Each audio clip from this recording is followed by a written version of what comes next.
Welcome to basic शाला। तो बच्चों, आज हम आपके लिए लेकर आए हैं क्लास 10th इंग्लिश प्रोज के chapter number 4 from the diary of Anne Frank के MCQs। तो चलिए शुरू करते हैं आज का वीडियो हमारे पहले क्वेश्चन के साथ। And our question number 1 is what was the subject on which she had to write. वो कौन सा सब्जेक्ट था जिस पर उसे लिखना था, उसे यानी एन फ्रैंक को। जी हाँ, इस चैप्टर में बात हो रही है एन फ्रैंक के बारे में। तो एन फ्रैंक को एक सब्जेक्ट दिया गया था जिस पर उसे लिखना था। वो सब्जेक्ट क्या था? एंड आपके ऑप्शंस हैं, option number A necessity of walking, चलने की ज़रूरत। Option number B necessity of running, दौड़ने की ज़रूरत। Option number C necessity of studying, पढ़ाई करने की ज़रूरत। या फिर option number D necessity of talking, बोलने की ज़रूरत। तो इस क्वेश्चन का करेक्ट आंसर है option number D necessity of talking. उसे ये टॉपिक दिया गया था कि बोलने की क्या ज़रूरत है, इस पर आपको लिख कर लाना है। क्योंकि एन फ्रैंक जो थी वो बहुत ही टॉकेटिव थी, वो क्लास में बहुत बोलती थी। इसीलिए उसके टीचर मिस्टर कीसिंग ने उसे एक टॉपिक ही दे दिया था कि आपको नेसेसिटी ऑफ टॉकिंग पर कुछ लिख कर लाना है। तो चलिए मूव करते हैं हमारे नेक्स्ट क्वेश्चन की तरफ। एंड हमारा क्वेश्चन नंबर 2 है what was the topic of the essay written by Anne. जो एन ने एक ऐसे लिखा था, उस ऐसे का टॉपिक क्या था? तो चलिए देख लेते हैं ऑप्शंस क्या क्या हैं। And our option number A is my diary, option number B a chatter box, option number C a letter box, या फिर option number B D none of the above. उसे जो टॉपिक दिया गया था, उस टॉपिक का नाम माय डायरी था, अ चैटर बॉक्स था, अ लेटर बॉक्स था, या फिर इनमें से कोई भी नहीं था। तो इस क्वेश्चन का करेक्ट आंसर है option number B a chatter box. Anne Frank को अ चैटर बॉक्स नाम से एक टॉपिक दिया गया था जिस पर उसे ऐसे लिखना था। तो चलिए बढ़ते हैं हमारे नेक्स्ट क्वेश्चन की तरफ। एंड हमारा क्वेश्चन नंबर 3 है how does Anne explain her father. Anne अपने फादर को कैसे एक्सप्लेन करती है, अपने फादर के बारे में वो क्या बताती है कि उसके पापा किस तरह के इंसान हैं। एंड आपके ऑप्शंस हैं, option number A most adorable father, option number B most angry father, option number C most delicate father, या फिर option number D none of the above. वो अपने फादर को मोस्ट एडोरेबल फादर यानी कि बहुत ही पूजनीय फादर बताती है। Option number B most angry father यानी कि बहुत ही गुस्से वाले फादर बताती है। या फिर option number C most delicate father, बहुत ही कोमल फादर बताती है। या फिर इनमें से कुछ भी नहीं बताती। तो इस क्वेश्चन का करेक्ट आंसर है option number A most adorable father. वो अपने फादर को बहुत ही पूजनीय बताती है, वो अपने फादर को बिल्कुल भगवान के जैसा मानती है। तो चलिए मूव करते हैं हमारे नेक्स्ट क्वेश्चन की तरफ। And our question number 4 is who is Anne's long awaited friend. Anne का बहुत ही लॉन्ग अवेटेड फ्रेंड कौन है? एंड आपके ऑप्शंस हैं, option number A her pen, option number B her cat, option number C her diary, या फिर option number D her dog. उसका pen, उसकी बिल्ली, उसकी डायरी, या फिर उसका कुत्ता। तो एन की जो लॉन्ग अवेटेड फ्रेंड है वो है उसकी डायरी। तो इस क्वेश्चन का करेक्ट आंसर है option number C her diary. उसका कोई भी फ्रेंड नहीं था, कोई भी क्लोज फ्रेंड नहीं था। बहुत दिनों बाद उसे एक डायरी मिलती है और वो उसे अपना बहुत अच्छा फ्रेंड बना लेती है। तो चलिए मूव करते हैं हमारे नेक्स्ट क्वेश्चन की तरफ। एंड हमारा क्वेश्चन नंबर 5 है how does she want to begin her diary. Anne अपनी डायरी को कैसे शुरू करना चाहती है? एंड आपके ऑप्शंस हैं बाय राइटिंग हर नेम, अपना नाम लिखकर। Option number B by giving an introduction, एक इंट्रोडक्शन देकर। Option number C by writing above her happy, या फिर उस पर ये लिखकर कि वो हैप्पी है। या फिर option number D none of the above, या फिर वो इनमें से कुछ भी नहीं लिखती है। तो इस क्वेश्चन का करेक्ट आंसर है option number B by giving an introduction. वो सबसे पहले एक इंट्रोडक्शन देती है। तो चलिए मूव करते हैं हमारे नेक्स्ट क्वेश्चन की तरफ। एंड हमारा क्वेश्चन नंबर 6 है on which date did Anne record the incident in Mister Keesing's class in her diary.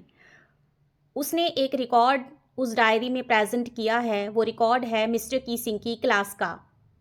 वो रिकॉर्ड किस दिन का है ये आपको बताना है। तो चलिए देख लेते हैं हमारे ऑप्शंस क्या क्या हैं।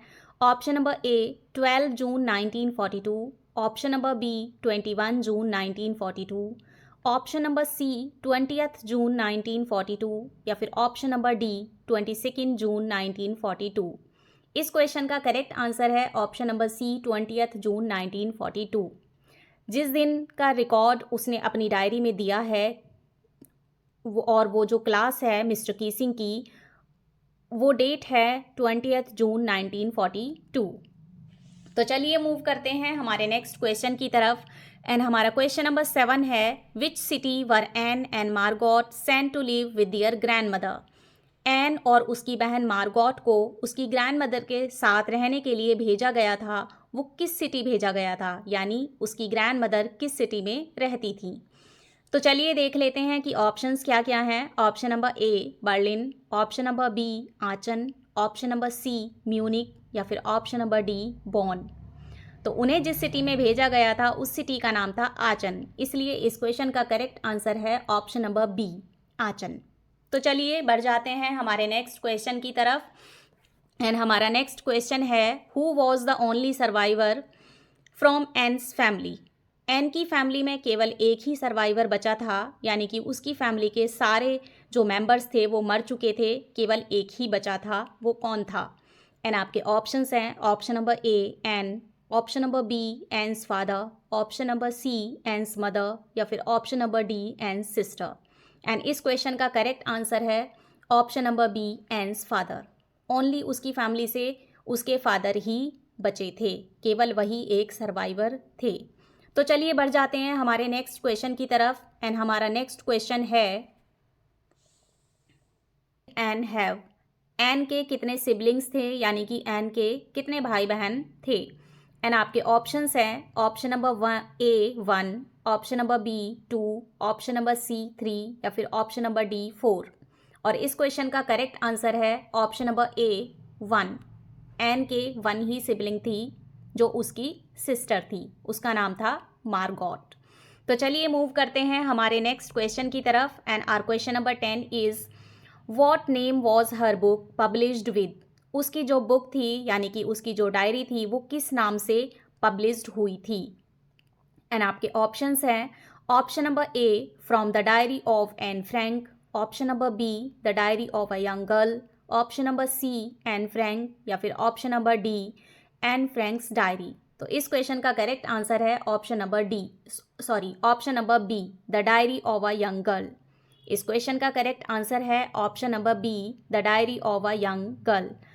एन की जो डायरी है वो इसी नाम से पब्लिश हुई है, जिसका एग्जर्प्स आपके क्लास 10th में है। ये एक छोटा सा पोर्शन है, ये पूरी डायरी नहीं है।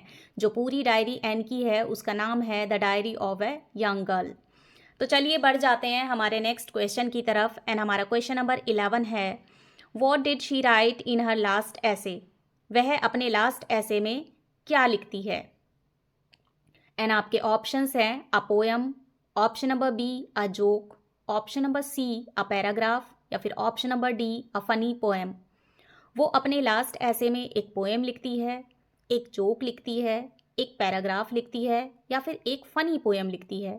तो इस क्वेश्चन का करेक्ट आंसर हो जाएगा option number D a funny poem. वो अपने लास्ट ऐसे में एक फनी पोएम लिखती है। तो चलिए बढ़ते हैं हमारे नेक्स्ट क्वेश्चन की तरफ। And our question number 12 is, what language was the diary originally written in. Originally जो डायरी है वो कौन सी लैंग्वेज में लिखी गई है। जी हाँ, आप तो इसे इंग्लिश लैंग्वेज में पढ़ते हैं, ये आपका इंग्लिश लैंग्वेज का एक चैप्टर है from the diary of Anne Frank. But ये जो डायरी है ये ओरिजिनली किस लैंग्वेज में एन फ्रैंक ने लिखी थी। एंड आपके ऑप्शंस हैं, option number A Spanish, option number B English, option number C Dutch या फिर ऑप्शन नंबर डी फ्रेंच। इस क्वेश्चन का करेक्ट आंसर है option number C Dutch. Anne Frank ने अपनी डायरी डच लैंग्वेज में लिखी थी। ओरिजिनली ये डायरी डच लैंग्वेज में लिखी हुई है। तो चलिए मूव करते हैं हमारे नेक्स्ट क्वेश्चन की तरफ। And our question number 13 is, why was Mister Keesing annoyed with her. Mister Keesing उससे क्यों नाराज थे। एंड आपके ऑप्शंस हैं, option number A she was not a good student, वो एक अच्छी स्टूडेंट नहीं थी, option number B she was talkative, वो बहुत बोलती थी। Option number C she was rude, वो बहुत रूड थी। या फिर option number D all of the above, या फिर उनके उसके अंदर इनमें से ये सारी क्वालिटीज़ और डिसक्वालिटीज़ थी। तो इस क्वेश्चन का करेक्ट आंसर है option number B she was talkative, वो बहुत बोलती थी, इसीलिए मिस्टर कीसिंग उससे नाराज़ थे। तो चलिए मूव करते हैं हमारे नेक्स्ट क्वेश्चन की तरफ। एंड हमारा नेक्स्ट क्वेश्चन है why does Anne want to keep a diary. Anne एक डायरी क्यों रखना चाहती थी। एंड आपके ऑप्शंस हैं option number A she has no close friends, उसके कोई भी क्लोज फ्रेंड नहीं थे। Option number B she loves to write, उसे लिखना बहुत पसंद था। Option number C she wants people to read about her letter, वो चाहती थी कि लोग उसके बारे में बाद में पढ़ें। And option number D she like the idea of it, उसे ये आइडिया बहुत पसंद था। तो इस क्वेश्चन का जो करेक्ट आंसर है वो है option number A she has no close friends, उसके कोई भी क्लोज फ्रेंड नहीं थे। तो चलिए मूव करते हैं हमारे नेक्स्ट क्वेश्चन की तरफ। एंड हमारा नेक्स्ट क्वेश्चन है who would Anne allow to read her diary. Anne अपनी डायरी किसे पढ़ना अलाउ करवाएगी या करेगी। एंड आपके ऑप्शंस हैं option number A her sister, option number B her parents, option number C a real friend if she got one, या फिर option number D no one, वो किसी को अलाउ नहीं करेगी। वो अपनी सिस्टर को अलाउ करेगी, अपने पेरेंट्स को अलाउ करेगी, या फिर किसी सच्चे दोस्त को अलाउ करेगी अगर उसे कोई सच्चा दोस्त मिल जाएगा तो, या फिर वो किसी को भी अलाउ नहीं करेगी। तो इस क्वेश्चन का करेक्ट आंसर है ऑप्शन नंबर सी, उसे अगर लाइफ में कोई एक सच्चा दोस्त मिलेगा तो वो उसे अपनी डायरी पढ़ने के लिए देगी। ये एन ने सोच कर रखा हुआ है। तो चलिए मूव करते हैं हमारे नेक्स्ट क्वेश्चन की तरफ। एंड हमारा नेक्स्ट क्वेश्चन है Anne Frank wants to keep a diary because. Anne Frank एक डायरी रखना चाहती है क्योंकि। और आपके ऑप्शंस हैं she is fond of keeping diary, उसे डायरी रखना पसंद है या फिर वो डायरी रखने का शौक़ रखती है। Option number B she has no friends to talk and share her feelings, उसके पास कोई फ्रेंड नहीं है बात करने के लिए और अपनी फीलिंग शेयर करने के लिए। Option number C she wants to keep a record in it, वो उसमें एक रिकॉर्ड रखना चाहती है। या फिर option number D Mister Keesing her teacher had asked her to do so, Mister Keesing ने उससे ऐसा करने के लिए कहा है। तो इस क्वेश्चन का करेक्ट आंसर है option number B she has no friends to talk and share her feelings, उसके पास दोस्त नहीं है बात करने के लिए और अपनी फीलिंग्स शेयर करने के लिए। तो चलिए मूव करते हैं हमारे नेक्स्ट क्वेश्चन की तरफ। एंड हमारा नेक्स्ट क्वेश्चन है this is our next and last question. Question number 17 the poem was about a mother duck and dash dash swan. जो पोएम उसने लिखी है अपने लास्ट ऐसे में, आपको याद होगा उसने एक फ़नी पोएम लिखी थी, उसमें एक मदर डक है और दूसरा कौन है। आपके ऑप्शन हैं a sister, option number B a brother, option number C a father, या फिर option number D a grandmother. तो इस क्वेश्चन का करेक्ट आंसर है option number C a father. ये जो उसने पोएम लिखी है ये एक मदर डक एंड एक फादर स्वान के बारे में है। तो बच्चों आज के वीडियो में बस इतना ही। नेक्स्ट वीडियो में हम आपसे फिर मिलेंगे चैप्टर नंबर 5 के मोस्ट इम्पॉर्टेंट MCQ लेकर, जिनकी बोर्ड एग्जाम में आने की पूरी पॉसिबिलिटीज़ हैं। तो इन सभी इम्पॉर्टेंट MCQ की वीडियोस देखने के लिए लाइक, सब्सक्राइब एंड शेयर करें बेसिक शाला।